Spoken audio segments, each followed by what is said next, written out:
Bismillahirrahmanirrahim. Assalamualaikum warahmatullahi wabarakatuh. Alhamdulillah, pada hari yang kedua di bulan Ramadan ini kita senantiasa masih diberikan kenikmatan yang luar biasa oleh Allah. Salah satu kenikmatan yang bisa kita rasakan yaitu kenikmatan kesehatan. Di samping itu kita harus sadar bahwa banyak saudara-saudara kita yang di sana mungkin ada yang terpapar virus corona, dan itu sebuah musibah yang luar biasa, sehingga ketika kita di sini belum merasakan, saya tidak mengatakan tidak merasakan karena belum tahu ketentuan Allah ke depan gimana, apakah kita terjangkit atau enggak. Ketika kita belum merasakan virus corona, maka kita masih diberikan kepercayaan oleh Allah untuk kita menggapai tugas-tugas yang mulia dari Allah Subhanahu wa taala. Misalnya kita memperbanyak ibadah dan agar menuju ke ketakwaan kita.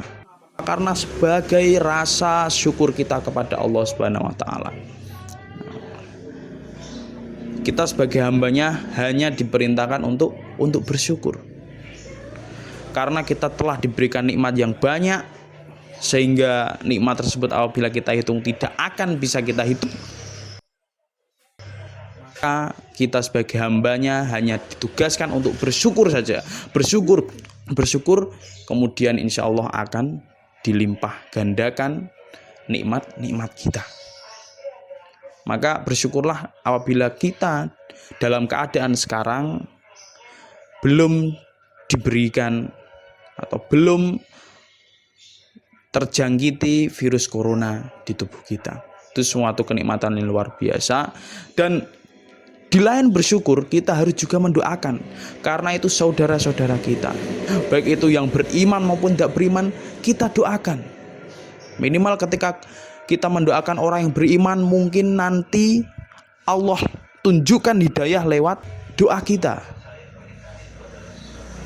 Dari peristiwa musibah itu mungkin mereka dapat belajar, mendalami asal usulnya, kemudian mendalami secara sains, mendalami secara religiusitas, dan akhirnya mereka menemukan cahaya hidayah yang semoga saja mereka bisa memeluk dinul Islam. Oke teman-temanku yang insya Allah dirahmati oleh Allah, tadi sekedar pembukaan saja. Marilah kita awali di sharing Ramadan pada episode yang kedua ini dengan baca bismillah bersama-sama. Bismillahirrahmanirrahim. Teman-temanku yang insya Allah dirahmati oleh Allah, alhamdulillah di depan saya ada melon ya. Kalau kita lihat, melon itu sangat luar biasa. Kalau kita baca-baca, banyak riset yang menunjukkan bahwa melon itu merupakan buah yang dikategorikan sebagai living food, yaitu buah-buahan hidup. Ketika kita makan buah-buahan hidup atau living food, maka insya Allah tubuh kita akan hidup kembali seperti hidupnya energi kita untuk selalu beribadah kepada Allah. Dan melon ini sangat cocok untuk kita gunakan untuk berbuka ataupun sahur, dan itu bisa dikombinasikan dengan kurma. Itu sangat klop sekali. Karena apa? Karena menurut riset ada yang mengatakan bahwa zat besi dari kurma itu lebih kuat apabila ditambahkan oleh semangka, melon, dan yang lain-lain. Karena melon ini juga termasuk buah yang dimana ketika ditanam itu kayaknya tidak ada pemakaian pupuk non organik, misal pestisida, enggak mungkin, karena untuk menumbuhkan melon itu yang menumbuhkan itu Allah. Manusia hanya petani hanya menanamkan benihnya. Oke, jadi teman-temanku yang insya Allah dirahmati oleh Allah, tadi saya mendengar sebuah kabar di berita, sangat miris sekali, dan ini sangat menyayat hati saya. Bahkan saya tadi sampai merenungkan, bukan merenung sih tepatnya, hampir berkaca-kaca, sangat-sangat sedih karena begitu luar biasanya ada warga yang menyambut seorang perawat, seorang yang berjuang di garda belakang, karena garda terdepan untuk melawan virus corona ini adalah kita semuanya, agar kita bisa social distancing, physical distancing. Kita harus menjadi garda terdepan untuk memutus mata rantai COVID-19 ini. Bahwa tadi di berita mungkin di SCTV ya, kalau nggak lupa saya, di SCTV ada warga di Tulungagung itu sangat menyambut antusias kedatangan seorang perawat yang telah didiagnosis sudah sembuh dari virus corona. Itu sangat-sangat luar biasa antusiasnya. Bahkan sampai diberikan bunga, diberikan ucapan terima kasih sudah menjadi penyelamat kami. Artinya apa teman-teman? Di sini kita paham bahwa perawat, dokter atau tenaga medis yang sedang berjuang itu sangat-sangat patut kita hargai. Jangan sampai kita benci seperti berita-berita sebelumnya. Ada warga yang menolak, bahkan menolak jenazah perawat. Itu sangat tidak masuk akal. Itu sangat tidak mendasar alasannya. Hanya karena takut virus. Oke, kalau takut virus, maka kita harus meninjau dari berbagai aspek. Contohnya ketika kita ingin menyelesaikan problem atau masalah, kita harus meninjau dari beberapa aspek. Atau kita tanyakan kepada ahlinya. Apabila suatu urusan tidak ditanyakan kepada ahlinya, maka akan berantakan urusan itu. Seperti kasus kemarin. Kasus-kasus sebelumnya yang waktu ada jenazah perawat ditolak di desa ini, ditolak di desa ini, kayak nggak punya akal itu. Kalian itu manusia, bukan binatang. Perbedaan manusia dan binatang adalah ketika Allah memberikan karunia berupa akal, itu Anda gunakan dong. Kalian gunakan sebaik mungkin. Maka ketika akan kalian gunakan akan menjadi orang yang bijaksana. Sangat-sangat miris sekali itu ketika mendengar jenazah perawat ditolak. Ketika kita tinjau dari segi medis, maka kita akan dapati bahwa ada seorang profesor yang mengatakan jenazah yang terjangkiti COVID-19 atau corona di masa hidupnya kemudian sudah menjadi jenazah, maka potensi untuk menularkan ke orang lain itu tidak mungkin, sangat minim sekali, karena pada hakikatnya virus tersebut membutuhkan inangnya untuk bertumbuh, berkembang biak di situ. Maka kemudian ketika kita hanya menolak karena tidak mempunyai alasan yang logis, maka kita sama saja seperti binatang yang hanya menolak. Naudzubillahi min dzalik. Maka kita sadar teman-teman. Di sini saya bukan hanya sekedar memarahi, tapi ayolah sama-sama kita melawan corona. Melawan corona bukan berarti kita menjauhi orang yang terjangkiti, tapi kita rangkul mereka agar mereka benar-benar bisa untuk melakukan physical distancing di antara kita semuanya. Dan kita juga, karena kita tidak tahu apakah diri kita terjangkiti corona atau enggak, karena untuk menemukan hasil positif corona itu dibutuhkan beberapa hari. Mana saya baca hampir 14 hari. Maka kita harus bekerja sama, solidaritas kita harus kita kuatkan. Jangan sampai hanya masa sepele yang enggak mendasar langsung kita menjudgment seorang dan langsung melupakan semua jasanya. Hampir-hampir mereka kita anggap sebagai musuh bersama, padahal sudah menjadi jenazah. Padahal orang jenazah itu membutuhkan haknya, itu dikuburkan secara layak. Sadar, mari kita sadar. Belum lagi ketika kita meninjau dari segi agama, bahwa kita menemukan ada beberapa hak-hak yang harus dilakukan oleh seorang kepada jenazah. Yang paling pokok poinnya adalah kita menghargai minimal.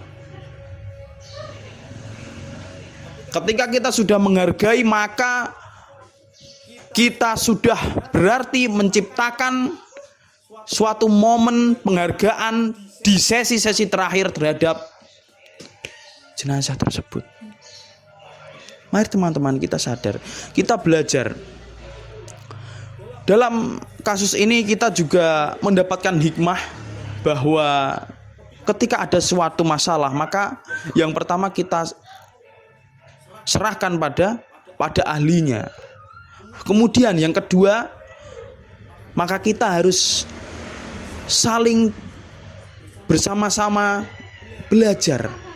Karena ketika kita belajar dan menemukan ilmunya terhadap suatu problem tersebut, maka kita otomatis mendapat pencerahan. Sehingga kita bisa menyelesaikan problem tersebut. Maka saya sangat sedih sekali, bahkan saya sangat terenyuh ketika tadi mendengar bahwa ada perawat yang dinyatakan sembuh, namanya mungkin Devi Sari Maharani kalau nggak salah, nanti bisa dicari sendiri. Sangat terenyuh saya ketika warganya menyambut kedatangannya sebagai seorang pahlawan yang luar biasa, karena telah memberikan jasa-jasanya yang luar biasa, bahkan berkorban demi keluarganya, berkorban demi nyawanya untuk kesembuhan pasien-pasien yang terjangkiti virus corona. Maka kita harus belajar dari peristiwa tersebut, peristiwa yang sangat mulia yang digambarkan oleh beberapa warga di Tulungagung, bahwa kita yang pertama harus menghargai jasa-jasa pahlawan. Minimal ketika kita tidak mampu mencontohnya, kita mempelajarinya terlebih dahulu, mempelajari jasa-jasanya. Misalnya kita mempelajari di buku-buku jasa pahlawan, kita mempelajarinya. Ketika kita sudah mempelajarinya, lama-kelamaan insya Allah kita akan diberikan hidayah, dan insya Allah kita akan diketukkan pintu hati kita agar kita meniru jasa-jasa beliau. Itu yang kita lakukan seharusnya untuk mencontoh seorang pahlawan. Dan tenaga medis, dokter itu merupakan pahlawan yang sangat berjasa pada saat ini menurut saya, karena mereka sampai berlinangan air mata karena harus berpisah dengan keluarganya dan menjalankan tugas, karena mereka sudah berjanji, dan salah satu berjanjinya adalah mengabdi kepada negara semampu tenaganya, yang itu dibacakan di podcast Deddy Kobuser oleh Dr. Herlina. Maka teman-teman, dari peristiwa ini kita harus sadar bahwa di negara kita sedang darurat virus corona. Dan minimal yang kita dapat sumbangsihkan kepada negara kita, minimal kita sadar akan posisi kita. Kita sebagai warga yang mempunyai potensi untuk menaati peraturan, maka penuhilah itu. Kita lakukan physical distancing agar memutus rantai penyebaran COVID-19.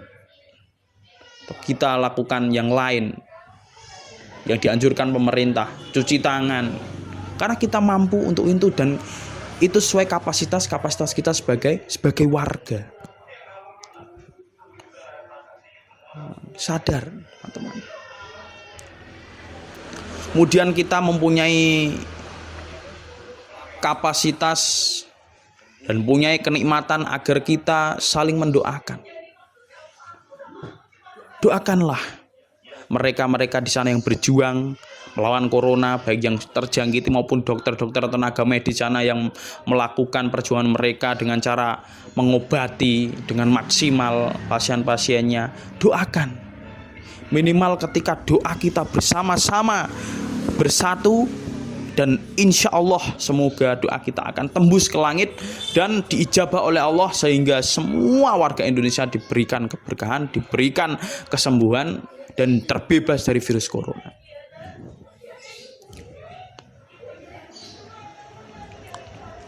Maka teman-teman, ketika kita setelah berdoa, maka kita melakukan anjuran-anjuran dari pemerintah berupa physical distancing, atau kita cuci tangan, selalu cuci tangan ketika setelah beraktivitas.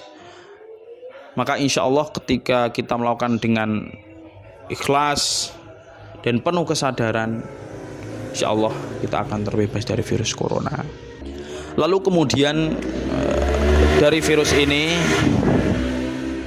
banyak spekulasi asal usul virus ini dari mana atau apalah. Ada yang mengatakan dari Wuhan, ada yang mengatakan dari kelelawar, ada yang mengatakan dari laboratorium Cina yang bocor sehingga virusnya menyebar. Kemudian dari spekulasi tadi tidak mau saling dikuatkan, akhirnya artinya saling mematahkan. Ketika pihak ini menuduh pihak ini, tidak mau dituduh kemudian itu. Sudahlah, lupakan itu semua. Yang menjadi PR bagi kita semuanya di sini adalah ketika kita mampu menjalankan tugas kita masing-masing untuk memutus mata rantai corona. Sudahlah, untuk urusan tersebut asal-usul biarlah para ilmuwan yang menelitinya. Kita sebagai itu, maka kita menjalankan tugas kita masing-masing.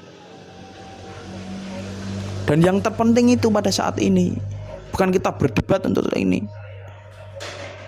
Maka kita ketika melihat efeknya yang luar biasa ini yang terjadi ketika virus corona, omongan politik yang sebelum-sebelumnya setiap harinya bergulir 24 jam, sekarang tiba-tiba nggak ada. Semua peribadatan yang bersifat berkumpul jamaah ditiadakan.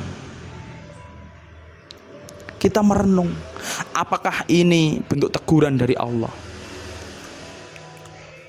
Maka sebagai orang yang beriman, maka kita jangan hanya melihat suatu wabah ini hanya dari kacamata medis saja, tapi kita harus melihat dari kacamata iman kita.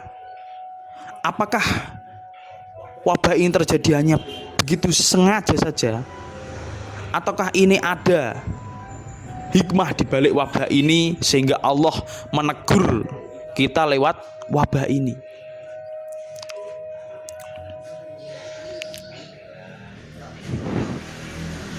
Maka kemudian kita mempelajarinya. Kita mempelajari bahwa wabah ini tidak mungkin tidak dari campur tangan Allah. Pasti Allah menurunkan wabah ini ada penyebabnya dan ada hikmahnya yang dapat kita ambil dari wabah ini. Mari kita belajar, apakah selama ini umat Islam di Indonesia sudah bersatu sehingga Allah menganugerahkan baldatun thayyibah di negeri ini, ataukah sebaliknya kita justru crash, kita justru saling berdebat walaupun itu sesama saudara kita seiman. Mungkin hanya karena politik, mungkin hanya karena sesuap nasi. Apakah itu pantas untuk kita lakukan sebagai seorang yang mengaku Islam? Apa kita sudah rukun beragama? Dan yang lain-lain kita muhasabah. Dari wabah ini kita saling bersama-sama muhasabah, belajar kembali, memperbaiki diri. Apakah diri kita sudah baik sehingga kok Allah menurunkan wabah yang sedahsyat ini, ataukah sebaliknya? Maka teman-teman, di akhir banding kali ini, yaitu bahas trending kali ini, saya ingin mengingatkan khususnya kepada diri saya sendiri dan umumnya kepada teman-teman sekalian, bahwa marilah kita sadar akan tugas kita. Yang pertama, tugas untuk memutus mata rantai virus corona ini. Kemudian yang kedua, marilah kita saling mendoakan. Kemudian dari wabah ini kita belajar bahwa kita harus bersabar menghadapi ujian. Ini salah satu as-sabru alal musibah, sabar atas musibah. Insya Allah ketika kita sabar, benar-benar sabar, maka Allah akan mengganjar itu semuanya. Kita tidak perlu pusing, kita tidak perlu takut. Kemudian yang keempat, yang paling penting, yaitu ketika kita diuji seperti ini, maka kita harus menilai bukan hanya dari kacamata ilmiah saja, kacamata medis, tapi kita harus menilai dari kacamata iman kita. Sebagai seorang muslim, apakah selama ini kita sebagai orang muslim atau yang lain beragama lain sudah melaksanakan hakikat kita, tugas-tugas kita sebagai seorang muslim, ataukah kita banyak bermaksiat kepada Allah? Ketika semua orang sadar akan tugas demikian, maka insya Allah Allah akan mencabut wabah ini. Demikian dari saya. Terima kasih atas perhatiannya. Semoga bermanfaat. Wassalamualaikum warahmatullahi wabarakatuh.